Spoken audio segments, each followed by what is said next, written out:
13h, le journal à la présentation. Adia Fatoussar, Ibrahim Sadi, bonjour. Les titres, c'est tout de suite. Bonjour Adia Fatoussar, bonjour à tous. À la une de l'actualité, mouvement d'humeur des ouvriers de l'arène nationale. Ils observent un arrêt de travail depuis ce matin. C'est pour réclamer de meilleures conditions de travail et de rémunération. Lutte contre l'insécurité routière, le regroupement des chauffeurs de la gare Petersen invite le gouvernement à revoir sa copie sur certains points des 10 mesures prises. Il s'agit notamment de l'âge minimum requis désormais pour prétendre à un permis de transport. Et puis Khalifa Sall au palais de justice ce matin, un nouveau face-à-face avec le doyen des juges. Le maire de Dakar est entendu dans le fond sur l'affaire de la caisse d'avance de la mairie de Dakar. Dans la deuxième tranche, nous aurons les sports avec Tanda Khanyai qui nous parlera du tirage au sort des quarts de finale de la Ligue des champions en Europe avec ces deux chocs. Bayern, Real de Madrid, Juventus, Barcelone, des derbys qui auront lieu les 11 et 12 avril prochains. L'invité de la rédaction est le professeur Mbaye Thiam. Il analyse les qualités du nouveau Khalif des Tidianes. La revue de presse avec Marianne Senghor. Le développement, c'est tout de suite. Radio Sénégal, l'info en toute responsabilité. Retour sur la disparition de Serigne Cheikh Ahmed Tidiane si la série d'hommages se poursuit. Adia Fatou, ce vendredi marque la cérémonie du 3e jour et des milliers de fidèles continuent de converger vers Tivaouane. Hier, le chef de l'État s'est rendu dans la cité religieuse pour présenter ses condoléances et celles de la nation à la famille ici. Et lors de cette cérémonie, une scène émouvante, toute la famille de Seydi Hadji Malick Sy a été unie, prêtant allégeance au nouveau calife général des Tidianes, Serigne Abdou Aziz Sy Al Amine. Ce dernier a toutes les qualités de régulateur politique et social, non seulement au sein de la confrérie, mais dans toute la communauté nationale. C'est du moins l'avis du professeur Mbaye Thiam, ici au téléphone de Khali Amadou Narfal. La scène d'hier a fait pleurer beaucoup de personnes. Moi, je ne peux pas cacher que j'ai eu beaucoup de joie hier et je n'ai pu l'exprimer qu'en l'expurgeant par les pleurs. De voir toute la famille de Seydi Hadji Malick, la famille de Seydi Aboubacar Sy, la déclaration de Pape Malick Sy hier a été on ne peut plus sans équivoque. Parce que il ne faut pas que les gens oublient que Pape Malick Sy vient directement après Serigne Abdou Aziz Al Amine par le père et par la mère. La déclaration de Serigne Moustapha Sy, Moustarchidine ou Moustarchidat, qui a été l'un des plus proches de son père et qui, dès l'annonce du décès de son père, a renouvelé son allégeance à la fois morale, sociale et spirituelle à Seydi Hadji Amine. La déclaration de Serigne Mbaye Sy Mansour, qui emporte et la famille de son père, Cheikh Mamadou Al Khaoumi, et la déclaration de Maodo Sy, la déclaration de la famille de Serigne Moustapha Sy Djamil de Dakar, à travers son aîné, la déclaration de la famille de Serigne Habib Sy, emportée par celle de Maodo et celle de Serigne Mbaye Sy Mansour. Le fait qu'il arrive à la khilafa de Seydi Hadji Malick en faisant de manière publique devant le monde entier l'union sacrée autour de l'objectif et du projet de société de Maodo, c'est une sacralisation pour lui. À l'instant, le professeur Mbaye Thiam qui nous parle du nouveau calife Serigne Abdou Aziz Sy Al Amine. Il sera l'invité de la rédaction. Le gouvernement décidé, déterminé à combattre l'insécurité sur nos routes. Et pour ce faire, l'État, dans un premier temps, a annoncé 10 mesures urgentes pour, entre autres, l'immobilisation et la mise en fourrière de tout véhicule en circulation n'ayant pas de visite technique. Aussi, l'âge minimum requis pour l'obtention de permis de conduire de véhicules de transport public interurbain est fixé à 30 ans. Cette décision, justement, n'agrée pas le regroupement des transporteurs de la gare routière Petersen, d'où s'est rendu ce matin notre reporter Diornia Sissé. Il faut avoir 30 ans pour être transporteur en commun, une des mesures prises par l'État du Sénégal pour réduire les accidents de la circulation, une décision que la plupart des chauffeurs n'apprécient pas. Mamadou Samb, président de la gare routière de Petersen. Permis 30 ans, 30 ans, à l'âge de 30 ans, tu es majeur et tu as des responsabilités. Avoir 30 ans pour être chauffeur devient compliqué. Le chauffeur doit être responsable, c'est ça qui manque. Les chauffeurs rencontrent d'énormes difficultés sur la route. Les chauffeurs pensent qu'il faut d'abord régler les difficultés liées à la circulation avant de prendre quelconque décision. Mais il faut nous réglementer. Nous ne refusons pas le permis à point, mais tout doit être réglementé. Les hommes de tenue doivent être plus stricts au niveau de la circulation. Aliou Fall du regroupement des chauffeurs de Petersen propose une solution, la formation des chauffeurs. Les chauffeurs doivent être bien formés afin de faire bien leur travail. Il est préférable de le former que d'instaurer les permis à points. Les chauffeurs de la gare routière de Petersen demandent à l'État de revoir les 10 mesures prises pour lutter contre les accidents de la route. Diorniaï Cissé et justement ces mesures prises par le gouvernement face à la recrudescence des accidents sont appliquées depuis hier. Et de l'avis de Dramé-Sec, ancien directeur des transports terrestres, elles sont bonnes ces mesures, mais pour plus d'efficacité, le gouvernement devait d'abord régler certains préalables. Dramé-Sec au téléphone d'Elisabeth Agnès Sarr. Je pense qu'il aurait fallu continuer l'esquisse qu'on avait faite pour créer un cadre de consultation de l'ensemble des acteurs du Sénégal. Que les opérateurs de transport, que les conducteurs, que les syndicats et l'administration et les représentants, on discute de l'état actuel, de l'indiscipline routière, je dirais, au niveau du Sénégal. Mais on a vu que le directeur des transports a initié une tournée dans plusieurs localités du pays pour justement discuter avec les acteurs à la base. Je magnifie cette action. Il vient d'arriver, il est nécessaire de travailler avec les acteurs, de les connaître. Deux aussi, c'était pour porter la parole du gouvernement. En portant la parole du gouvernement, les acteurs sont en train de réfléchir et de se concerter. Et s'il y avait maintenant un cadre de concertation pour fédérer l'ensemble des initiatives, des actions et des contacts qu'il y a eu au niveau des régions, on aurait eu au niveau national des remontées qui nous permettent de dire voilà les actions. Les gens sont favorables, mais attention, il faut des préalables. Telle période, il faudrait faire telle action, pour arriver quand même à cette mesure. Et je dis toujours, comme ça va s'appliquer sur les acteurs doivent être concernés, doivent être sensibilisés, informés. Parce qu'il ne faudrait pas qu'on revienne à ce qu'on avait dit en 2004. Nous voulons faire le permis. Le passage à notre école est obligatoire. Les gens vont refuser. On est revenu. Maintenant, il y a deux façons de passer le permis, soit notre école, soit vous-même, vous faites votre apprentissage. Donc, si je vous suis bien, ces 10 mesures à elles seules ne sont pas suffisantes pour réduire les accidents de la circulation. Les 2 mesures doivent être combinées, accompagnées avec des préalables. Les préalables, c'est la concertation, c'est la sensibilisation. Je vous donne un exemple. Le code de la route est traduit en langue nationale, mais il y a beaucoup de gens qui ne le connaissent pas. Parmi les 10 mesures arrêtées par le gouvernement, donc, il y a une qui fait déjà polémique. C'est celle relative à l'âge des conducteurs de véhicules de transport urbain.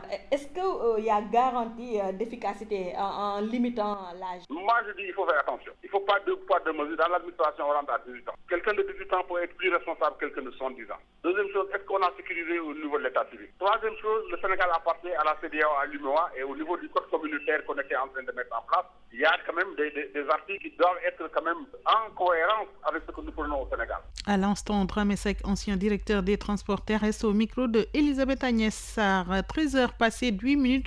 Vous suivez les informations sur Radio Sénégal. Le chantier de l'arène nationale est à l'arrêt. Les 300 ouvriers sont en grève. Ils réclament de meilleures conditions de travail et de rémunération. Le préfet de Guédiawaye a convoqué une réunion de conciliation avec la partie chinoise. Les ouvriers sont soutenus par la Confédération démocratique des syndicats libres du Sénégal. Le secrétaire général de la CDLS, Ibrahima Sarr, est joint par François-Xavier Thiaw. Depuis le commencement des travaux, les conditions de recrutement n'ont pas été faites dans les règles de l'art. Les travailleurs travaillent dans des conditions très précaires.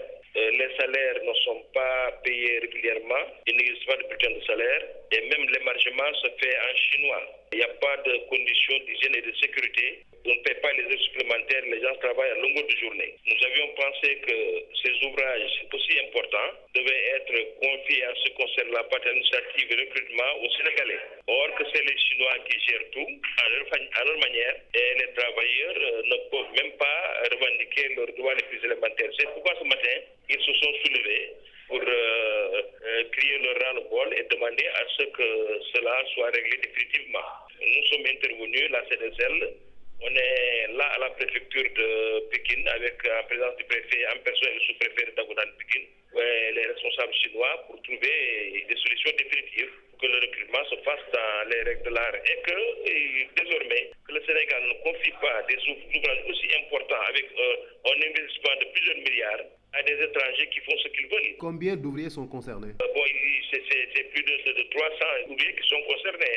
Et ils devaient même recruter 600, ils ne l'ont pas fait. Ils n'ont recruté que 300 ouvriers et qui font le travail de 600 personnes. Et ça, c'est pas du tout normal et nous sommes en train de nous battre contre ça. Ibrahima Assar, à l'instant secrétaire général de la Confédération démocratique des syndicats libres du Sénégal, au micro de François-Xavier Thiaw. Le maire de Dakar est depuis ce matin dans le bureau du doyen des juges. Khalifa Sall, on le rappelle, est en prison depuis le 7 mars dernier pour abus de biens sociaux, faux usage de faux. Il sera confronté à son directeur administratif et financier Mbaye Touré. Sur place, nous avons notre reporter au palais de justice, Tida Sané, bonjour. Bonjour Ibrahima Sadi. Nous vous écoutons. Voilà, vous l'avez dit, nous sommes ici au palais de justice où le maire de Dakar, Khalifa Sall, est auditionné depuis ce matin pour la première fois par le doyen des juges sur le fond du dossier de la caisse d'avance de la mairie. Il est confronté, vous l'avez rappelé, à son DAF, son directeur administratif et financier Mbaye Touré. Et pour rappel, Ibrahima Sadi, le maire a été placé sous mandat de dépôt depuis le 7 mars avec 5 de ses collaborateurs, suite donc à un rapport de l'inspection générale d'État IGE. Il est poursuivi, vous l'avez dit, pour escroquerie, association de malfaiteurs et détournement de deniers publics. A signalé Ibrahima Sadiq également que les avocats du maire comptent bien déposer une demande de liberté provisoire après l'audition. Côté ambiance, ici au palais de justice, les partisans du maire Khalifa Sall sont venus nombreux depuis ce matin soutenir leur maire. Jeunes vieux sont là à attendre la fin de l'audition. Il est à noter aussi, il y a une forte présence de policiers et de gendarmes qui filtrent les entrées ici au niveau du palais de justice. Pour l'instant, Ibrahima Sadi, c'est tout ce que nous pouvons dire pour cette première journée d'audition du maire de Dakar, Khalifa Sall. Merci à vous, Tida Sané, en direct du palais de justice de Dakar. Le monde bouge et vous devez le savoir. C'est pourquoi Radio Sénégal vous tient informé des faits, gestes et paroles qui impactent la marche du monde. C'est géo, c'est politique et c'est international. Et c'est l'actualité internationale qui s'installe au Ghana. Le président renforce son gouvernement. 50 ministres délégués et 4 ministres d'État ont été nommés par le président Nana Akufo-Addo, ce qui ramène à 110 le nombre total de ministres dans le gouvernement ghanéen, un record dans l'histoire de ce pays. Le leader de l'opposition minoritaire à l'Assemblée nationale a dénoncé ce qu'il décrit comme un gouvernement éléphant qui va crever les maigres ressources du Ghana. L'opposant congolais Moïse Katumbi annonce son intention de rentrer à Kinshasa avec la dépouille de l'opposant historique Étienne Tshisekedi. Candidat déclaré à la prochaine élection présidentielle, Moïse Katumbi a été condamné à 3 ans de prison dans une affaire de spoliation d'immeubles. Il est également sous la menace d'un procès pour recrutement de mercenaires, ce qui le rend en principe inéligible. En Somalie, le groupe djihadiste Al-Shabaab ne sait pas que poser des bombes et commettre des attentats. Sur son site internet et radio, le groupe islamiste affirme que ses combattants ont fourni de l'eau, de la farine de blé, du riz, du sucre et de l'huile de table aux Somaliens affectés par la crise alimentaire. La Somalie Adjafatou est au bord de la famine. Selon l'ONU, près de 6 millions de personnes, soit plus de la moitié de la population, ont besoin d'aide. Et puis une nouvelle loi fait polémique au Zimbabwe. Faut-il frapper les enfants pour les discipliner? La haute cour de Harare a interdit la semaine dernière les châtiments corporels. Que ce soit à l'école ou à la maison, seulement les parents et les éducateurs ne sont pas d'accord sur cette loi. En Égypte, des femmes vont prêcher dans les mosquées. C'est une première dans ce pays. 144 femmes triées sur le volet par la prestigieuse institution Al-Azhar viennent d'être nommées dans les mosquées. Elles vont pouvoir donner des cours et des conseils religieux. Cette petite révolution a quand même une limite. Elles n'auront pas le droit de diriger des prières, une mission qui reste exclusivement réservée aux imams. C'est la fin de cette première partie du journal. Un rappel des titres. Le mouvement d'humeur des ouvriers de l'arène nationale, ils observent un arrêt de travail depuis ce matin. C'est pour réclamer de meilleures conditions de travail et de rémunération. La lutte contre l'insécurité routière, le regroupement des chauffeurs de la gare Petersen invite le gouvernement à revoir sa copie sur certains points des 10 mesures prises. Il s'agit notamment de l'âge minimum requis désormais pour prétendre à un permis de transport. Enfin, Khalifa Sall au palais de justice ce matin. Un nouveau face-à-face avec le doyen des juges. Le maire de Dakar est entendu dans le fond sur l'affaire de la caisse d'avance de la mairie. Merci Ibrahima Sadi. Je rappelle que dans la deuxième tranche, nous aurons la revue de presse avec Marianne Senghor. Et bien sûr, l'invité de la rédaction, le professeur Mbaye Thiam, va analyser les qualités du nouveau khalife des Tidjanes. Et puis, les derbies entre Bayern, Real, Juventus, Barcelone lors du tirage au sort des quarts de finale de la Ligue des Champions en Europe. Nous allons passer au sport. Radio Sénégal, les sports. Tandakha Ndiaye, bonjour. Bonjour, Khadija Fatou. Football, l'actualité oblige, le tirage au sort des quarts de finale de Ligue des Champions en Europe a été effectué ce matin. Oui, ce matin, c'est vrai, et rien que des chocs, des grands chocs. C'était d'ailleurs inévitable avec Monaco qui hérite le Borussia Dortmund, le club allemand, l'Atlético Madrid qui fera face à Leicester, le champion anglais, les Bavarois de Munich qui vont en découdre avec le Real Madrid, tandis que la Juventus de Turin qui tombe sur l'ennemi juré des merengues. Il s'agit bien sûr du FC Barcelone. Du football chez nous, Ligue 1 et 2, des rencontres étaient prévues cet après-midi. Oui, les matchs Port Ethics initialement prévus cet après-midi, mais également Cayor Foot et l'équipe de Dakar Sacré-Cœur. C'était prévu pour demain samedi. Ces matchs ont été reportés à lundi prochain. La 14e journée de la Ligue 2, modifiée en raison du rappel à Dieu du khalife général des Tidjanes. Et donc, c'est un communiqué de la Ligue professionnelle de football du Sénégal. D'autres rencontres sont cependant prévues ce week-end, samedi 18 et dimanche 19 mars, à suivre entre autres rencontres les chocs en Ligue 1, le Casa Sport qui va recevoir Génération Foot à Ziguinchor, Jaraaf Jambar ou encore AS Douanes et Niary Tally, avec la Ligue 2 Africa Promo Foot de Thiès qui va se déplacer chez la Sonacos de Diourbel. C'est pour rencontrer justement cette équipe 4e au classement. Hors de chez nous, le Mali suspendu par la FIFA. Oui, ce n'est pas une surprise, Adja Fatoussa. La FIFA, comme le CIO, qui interdisent toute aliénation avec les gouvernements en matière de règlement et statut, moralité. Le Mali suspendu de toutes les compétitions internationales de football par la FIFA. La suspension a été confirmée hier jeudi par un courrier adressé par la secrétaire générale de la FIFA, Fatma Assamoura, après ultimatum. La sanction prend effet à compter d'aujourd'hui, vendredi 17 mars. Décision prise après ingérence du ministère des Sports du Mali qui donc a dissous le 8 mars dernier la Fédération malienne de football. La suspension sera levée lorsque les décisions, justement, lorsqu'une décision aura été annulée et que le comité exécutif sera justement réinstallé. En tout cas, nous y reviendrons puisque c'est une affaire à suivre. L'autre actualité, c'est le basketball. Les Lions de la balle au panier sont à Bamako. Oui, et ils vont jouer cet après-midi leur premier match de ce tournoi de la zone 2 qualificatif à l'Afrobasket 2017.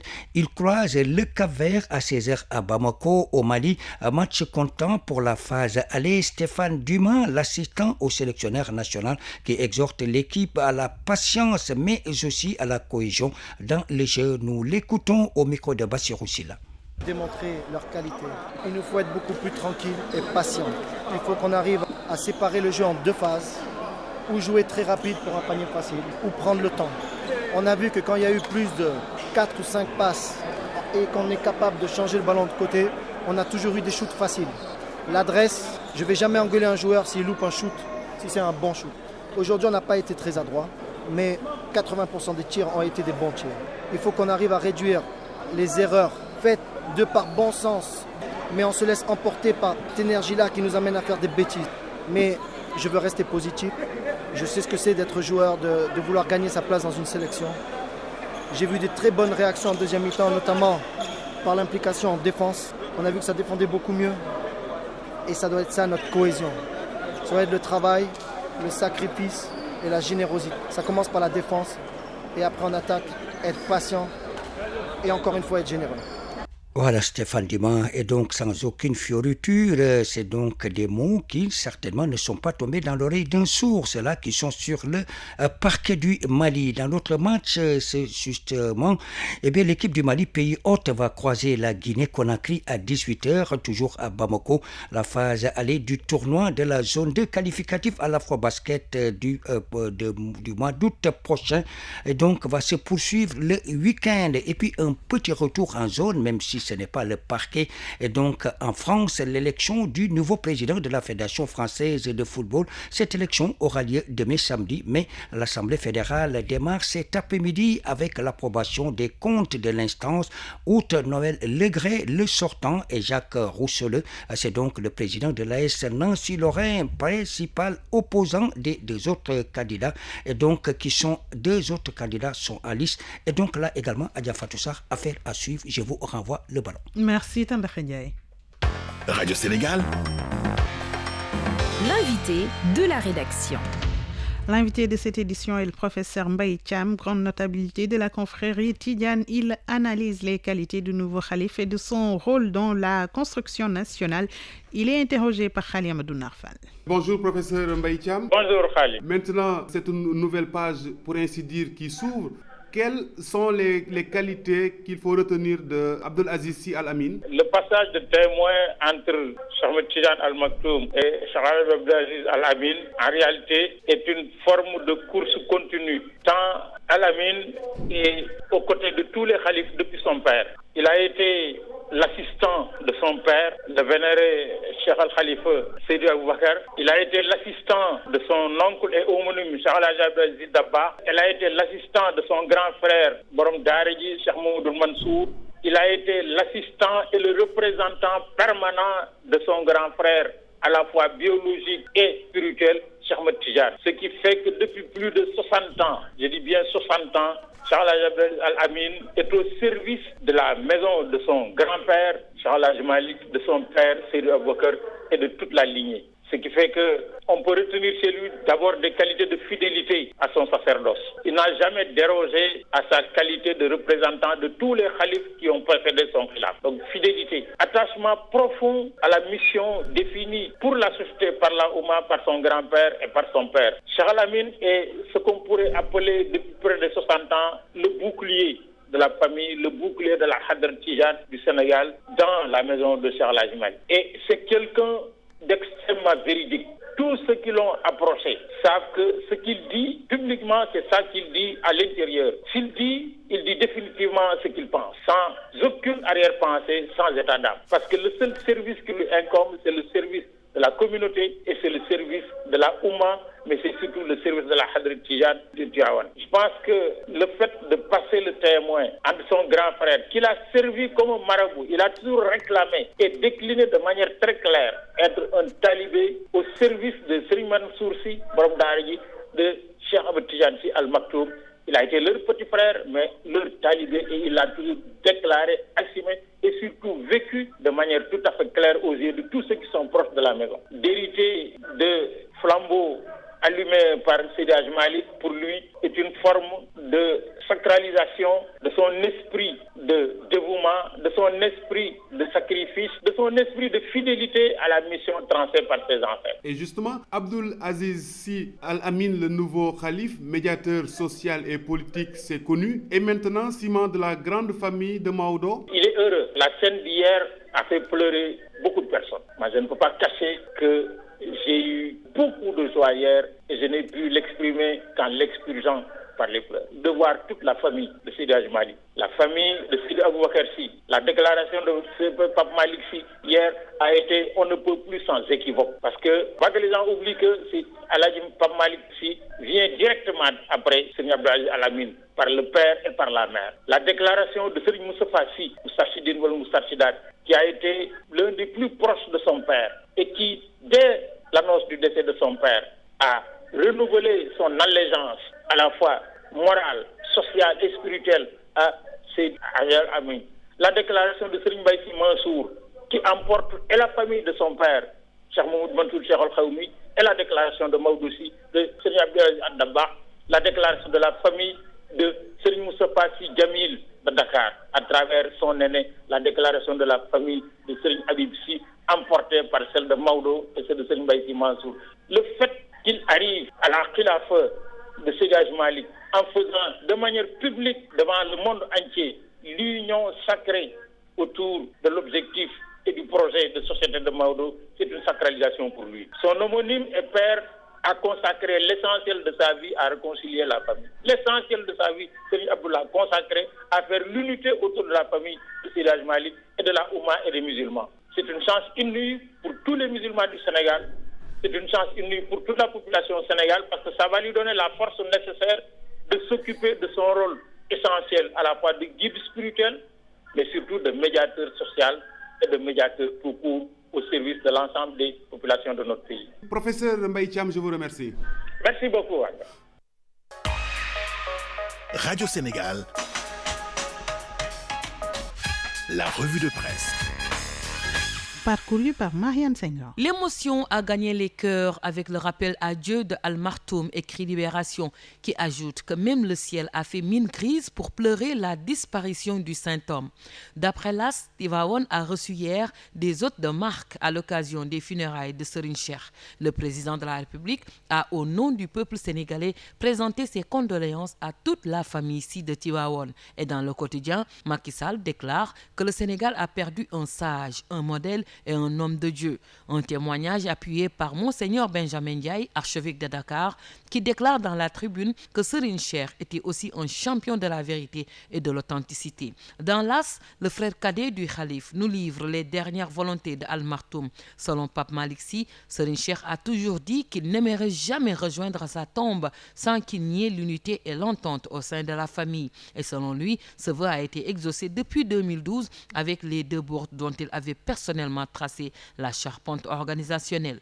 Autre volonté qui a également été respectée, c'est qu'il aimerait être inhumé dans sa maison en chantier où il envisageait d'ailleurs de construire une mosquée. Il avait promis de revenir à Tivaouane, ce qui avait plu à ses fidèles qui n'avaient pas pensé le revoir sous un linceul, note Walf Quotidien. Une nouvelle ère s'ouvre donc avec Serigne Abdoul Aziz Sy. Dite Alamine, s'exclame le quotidien, âgé de 89 ans. Le 6e khalife des Tidianes va donc perpétue l'œuvre de son grand-père El Hadji Malick Sy. Tivaouane et toute la famille de Maodo a fait allégeance au nouveau khalife qui déclare dans Vox Populi que c'est une grande responsabilité mais pas un lourd fardeau. Le comité de pilotage chargé de superviser les travaux de l'élaboration d'une nouvelle loi de la fonction publique a été installé hier. D'après Le Soleil, c'est pour traduire la volonté du chef de l'État en actes. Selon le ministre de la fonction publique, la loi 61-33 adoptée en 1961 n'était plus adaptée au contexte actuel. Dans Le Soleil, il précise donc qu'on va revoir en profondeur le système du recrutement au déroulement de la carrière en passant par la formation. Le rythme est accéléré dans les auditions sur l'affaire de la caisse d'avance de la mairie de Dakar. D'après l'AS, pas moins de 7 personnes, dont 2 témoins, ont été auditionnées hier par le doyen des juges. Dans Libération, le comptable matière assure n'avoir jamais vu de stock de mil ou de riz. Et aujourd'hui, nous rappelle l'AS, c'est au tour de Khalifa Sall et de 3 autres causes inculpées de passer devant le doyen des juges. La Confédération africaine de football a un nouveau président. Le malgache Ahmed a été élu à la surprise générale, nous apprend Stade. Il remplace à ce poste le Camerounais Issa Hayatou qui a dirigé la CAF pendant 30 ans. C'était la revue de presse de Marianne Senghor qui met un terme à ce 13h. Merci à l'équipe technique Souley Bari, Ousmane Ba, Cédem Labassoumare, réalisation Khali Amadou Narfal, André Noël Tchandoum, présentation Ibrahim Sadi Adia Fatou Sarr. Merci de la même écoute.